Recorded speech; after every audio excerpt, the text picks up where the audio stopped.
Analyze the following transactions. 2019 January 1, Mr. Ram commenced business with 98,000.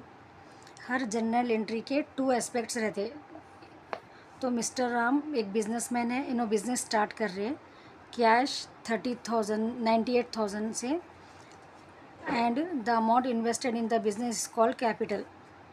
तो अपन business में जब भी कैश इंक्रीज़ हो जाता अपने को डेबिट करना है। एसेट कोई भी कैश अगर आ रहा बिजनेस में तो उसको डेबिट करना। डेबिट मीन्स जब ये एंट्री लिखते हम तो यहाँ पर फर्स्ट लिखने के उसको डेबिट करना बोलते। कैपिटल एक लायबिलिटी है, ये भी इंक्रीज़ हो रहा, लायबिलिटी भी इंक्रीज़ हुआ तो क्रेडिट करना है टू राम्स कैपिटल अकाउंट। तो एंट्री क्या हो जाती है, डेट जो भी क्वेश्चन में गिवन है 2019 जनवरी 1 कैश अकाउंट डेटा to Ram's capital account, amount 98,000 debit 98,000 credit. January 2 cash deposited into state bank of India. इसमें क्या हो रहा, कैश डिपॉजिट कर रहे हम स्टेट बैंक ऑफ इंडिया में, तो 2 एस्पेक्ट अपने को, कैश अकाउंट एक इफेक्ट होता और एक बैंक अकाउंट इफेक्ट होता SBI। अगर बैंक का नेम गिवन है तो अपने को गिवन करना है। तो यहाँ पर कैश डिपॉजिट कर रहे तो कैश डिक्रीज़ हो जा रहा। कैश अगर डिक्रीज़ हो रहा या कैश अपने पास से गोइंग आउट जा रहा अपने पास से तो उसको क्रेडिट करना। क्रेडिट मीन्स जब एंट्री लिखते हैं तो उसको सेकेंड लाइन में यहाँ पर लिखने को क्रेडिट करना बोलते हैं। और पैसे कहाँ पर आ रहे, वो बैंक में आ रहे हैं, तो बैंक बैलेंस इंक्रीज़ हो जा रहा अपना। तो state bank of India account डेटा to cash account, amount 50,000 debit 50,000 credit. Now January 4th purchase office furniture for rupees 10,000 paid through bank. Office furniture purchase कर रहे, पेमेंट मेकिंग थ्रू बैंक।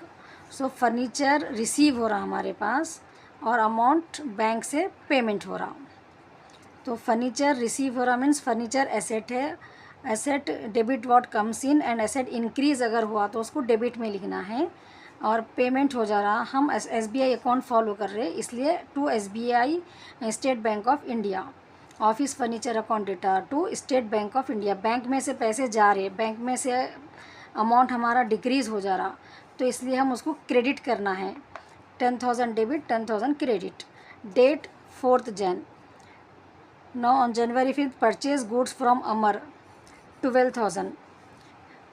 अमर के पास से हम 12,000 के गुड्स परचेज़ कर रहे।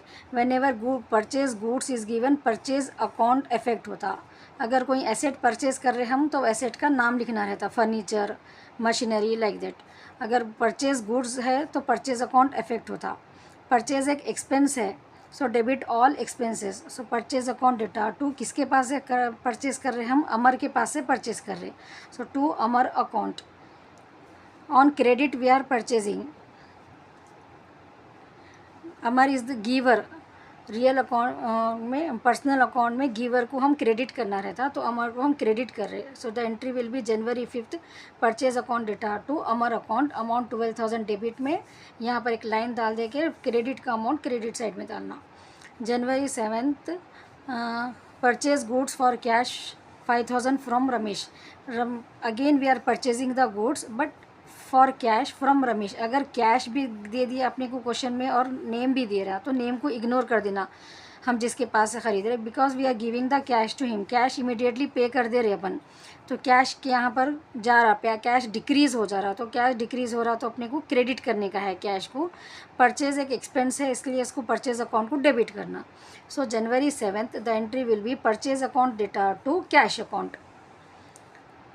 कैश सेल, कैश सेल का मीनिंग क्या है कि हम सेल कर रहे तो कैश रिसीव हो रहा है। यहाँ पर हमारे को कुछ अपन सामान सेल कर रहे, बेच रहे हम, तो हमारे को क्या हो रहा, कैश रिसीव हो रहा है। यहाँ पर कैश रिसीव हो रहा मतलब कैश इंक्रीज़ हो रहा। Debit what comes in, cash हमारे पास आ रहा इसलिए हमको कैश को डेबिट करना है।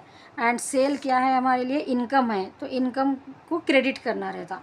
तो एंट्री क्या होंगी January 8th कैश अकाउंट डेटा to sale of goods account, amount 11,000 debit 11,000 credit. No goods sold to Akbar for 10,000।